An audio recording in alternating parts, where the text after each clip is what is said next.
जतानी देव घर नगरिया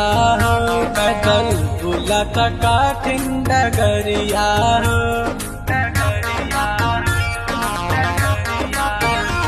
असो जतानी देव घर नगरिया